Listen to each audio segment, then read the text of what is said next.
covering Northern California. You're watching Action News Now, coverage you can count on. A Paradise School District staff member was arrested outside of Butte County. We'll tell you how the district is reacting. Plus, Shasta County is shelling out millions to settle claims against a former sheriff's deputy. And we look at exactly how much it'll cost taxpayers. But first, Thompson fire survivors are teaching their neighborhood how to stay fire safe. A Kelly Ridge couple says goats are the main reason their Kelly Ridge home and the homes of their neighbors are still standing despite the Thompson fire. Now they want to make sure their neighborhood stays fire safe. Action News Now reporter Margot Rowe is live in Kelly Ridge. Margot, tell us about the work being done and why it's so important. Alan, volunteers were out here doing a lot of fire reduction efforts like cutting down dead tree limbs and pile burning. And take a look at the video here. This is what it looked like earlier. Now, this property is the neighboring property next to Linda and Paul Converse, who had an incredible story about fire resiliency during the Thompson fire. In April last year, the couple had thinned a lot of the fire fuels on the land below their home, and that work may be the reason their home and their neighbors' homes are still standing today.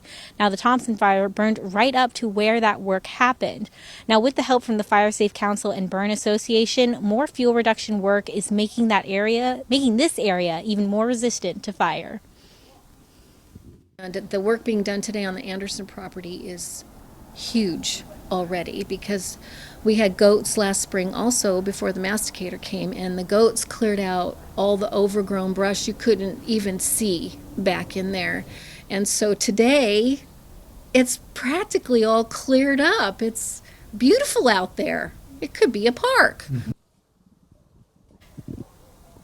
And not only was the property a pretty sight to see, but it is more fire resilient with less fuel to burn. And the Converses say it was resources like the PBA and the Fire Council that helped make it happen.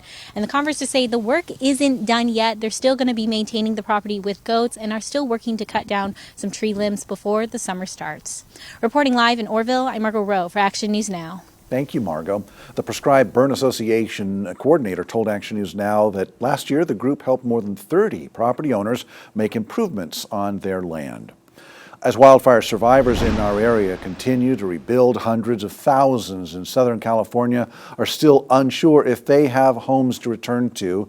Now, there is a live look over the area, and Chief Meteorologist Howie Gordon is tracking the conditions for us. Howie.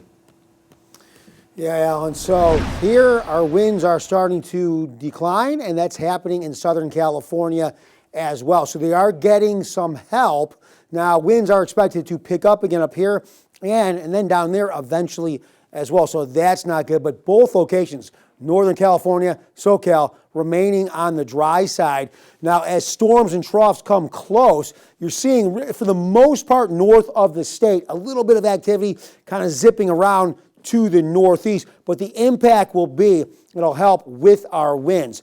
Temperature-wise, temperatures are coming down a little bit with that cooler air dropping down, but still we're remaining above average. Now, wind-wise, winds have come down, but they are going to pick up once again. We have those wind advisories, so winds are going to be gusty and breezy over the weekend. Not a huge problem here at the moment because we did receive those good rains in the last 6 weeks, Alan. So we're not looking at a fire threat at the moment, even as winds pick up here in Northern California. And hopefully more rain soon, yeah. Yes. Thanks, Howie.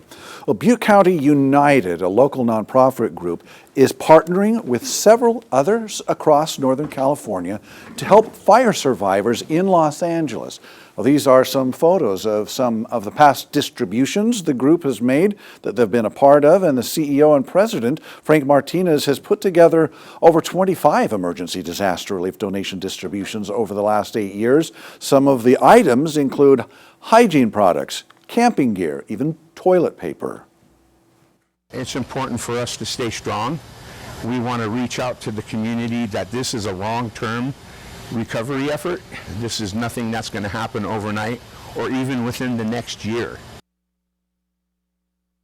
Martinez says the goal is to fill up a semi-truck full of essentials. All donations have to be brand new. The Tiny Pines Foundation will accept donations Tuesday through Friday, 10 a.m. to 3 p.m. And donations need to be dropped off, though, by Friday, January 24th. Right now, the fires have burned in Southern California, have burned more than 34,000 acres combined across the greater Los Angeles area. Lee Waldman shows us why fighting the fires isn't the only challenge first responders are grappling with right now. Multiple fires still rage across Los Angeles County, with two of the largest, the Palisades and Eaton, under 10% contained this hour. But it's ground that fire teams are holding and advancing. Crews worked very, very hard overnight, strengthening our containment lines. Assisted by more cooperative winds Friday. Resources included our air assets to aid in the containment efforts. Those pilots have more than smoke and wind to contend with. At the Palisades fire, this small drone hit the wing of our CL-415 Super Scooper aircraft. The pilots were unaware of the collision and landed safely, but the critically needed airplane, just one of two on loan from Canada, is now temporarily grounded for repairs. It should be flying Monday. If you're thinking that it's fun to send a drone up and you do it in one of these areas that for which drones are not permitted, you will be arrested. You will be prosecuted. LA's district attorney says the same goes for looters, scammers, and curfew breakers. With hundreds of thousands forced to evacuate this week, officials today apologize for some falsely sent countywide alerts that caused confusion and anger. LA County EMS blames a technical glitch and says they're working to find and fix the cause. I implore everyone to not disable the messages on your phone. Not receiving an alert can be a consequence of life and death. Today, the California Insurance Commissioner vowed protection for coverage and against cancellations for 1 year in the wake of these fires. New details now. The man accused of starting California's fourth largest wildfire stood before a Butte County judge today. District Attorney Mike Ramsey says Ronnie Stout waived his preliminary hearing, so his attorney won't be challenging the evidence until trial. And we're talking about the park fire from last summer in Butte and Tehama counties. Prosecutors say Stout pushed a car that was on fire into a gully in Upper Bidwell Park, sparking the park fire. DA Mike Ramsey said that this is why his office, has charged Stout for intentional arson rather than accidental. It'll make no difference in his sentence, intentional or accidental, because he has 2 prior strikes. He's looking at 25 years to life, regardless. If convicted, and one of those strikes was for child molestation in Butte County. The second one was for robbery with great bodily injury from Kern County, where Stout was sentenced to 20 years in prison.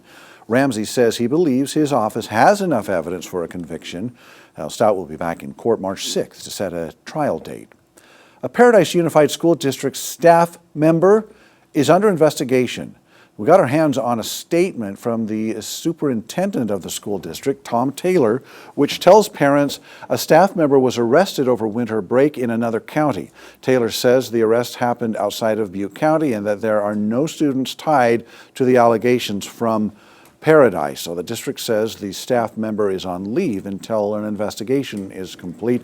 We're working to learn who was arrested and for what. New developments now. Shasta County is shelling out more than $2.6 million to settle a lawsuit charged by former Deputy John Cropholler. As we've reported, Cropholler claims former Sheriff Eric McGreeny asked him to illegally use the California law enforcement telecommunications system to do a background search on CEO applicant Matt Pontus. He claims he was mistreated for refusing to do so. On Tuesday, the Shasta County Board of Supervisors approved a settlement for the suit, agreeing to pay Cropholler $2.65 million out of the Risk Management General Liability budget. Today, Governor Gavin Newsom sent his 2025-26 budget over to the legislature. We told you when the governor introduced that $322 billion budget earlier this week without a deficit. This comes after 2 consecutive years of significant budget shortfalls. The budget provides $228.9 billion in general funds, nearly $17 billion in combined reserves, including nearly $11 billion in the state's rainy day fund. Newsom must sign the final bill, which the legislature must pass, of course, by the last day of June. Hawaii's Highway 70 in Marysville is finally seeing some action after 7 months of detours. We'll tell you when you can expect your commute to dramatically improve.